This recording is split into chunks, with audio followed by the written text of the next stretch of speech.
আজ রাত 2:30 ভারতীয় সময় ফুটবল প্রেমীদের অপেক্ষায় অবসান ঘটিয়ে মাঠে নামবে নরওয়ে ও ইংল্যান্ড। 2026 ফিফা বিশ্বকাপের কোয়ার্টার ফাইনালে এই লড়াই শুধু একটি ম্যাচ নয়, বরং সেমিফাইনালে ওঠার স্বপ্ন পূরণের যুদ্ধ। দুই দলই দুর্দান্ত পারফরম্যান্স করে শেষ হাটে পৌঁছেছে। ইংল্যান্ড তাদের শক্তিশালী আক্রমণভাগ, অভিজ্ঞতা এবং বড় ম্যাচের মানসিকতা নিয়ে মাঠে নামবে। অধিনায়ক হ্যারি কেন গোল করার পাশাপাশি পুরো আক্রমণ ভাগকে নেতৃত্ব দেন।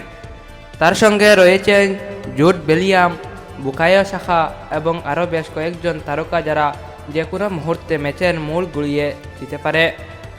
অন্যদিকে নরওয়ে এবার বিশ্বকাপের অন্যতম চমক। শেষ জুলাতে ব্রাজিলকে হারিয়ে তারা প্রমাণ করেছে যে বড় দলকে হারানোর সম্ভাব্যতা তাদের রয়েছে।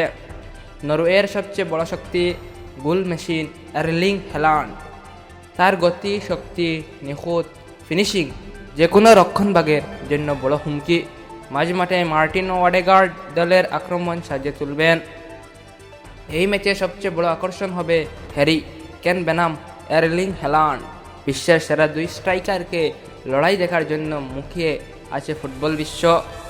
ইংল্যান্ড চাইবে বলের দখল রেখে আক্রমণ গড়তে, আর নরওয়ে দ্রুত পাল্টা আক্রমণকে হ্যালান্ডকে কাজে লাগানোর চেষ্টা করবে। আমার বিশ্লেষণ, ইংল্যান্ডের অভিজ্ঞতা ও দলগত ভারসাম্য তাদের সামান্য এগিয়ে রাখছে, তবে নরওয়ে যদি হ্যালান্ডকে পর্যাপ্ত সুযোগ করে দিতে পারে তাহলে বড় অঘটন ঘটতে পারে। তাই এটি এমন একটি ম্যাচ যেখানে শেষ বাঁশি বাজার আগ পর্যন্ত ফল নিয়ে নিশ্চিত হওয়া কঠিন।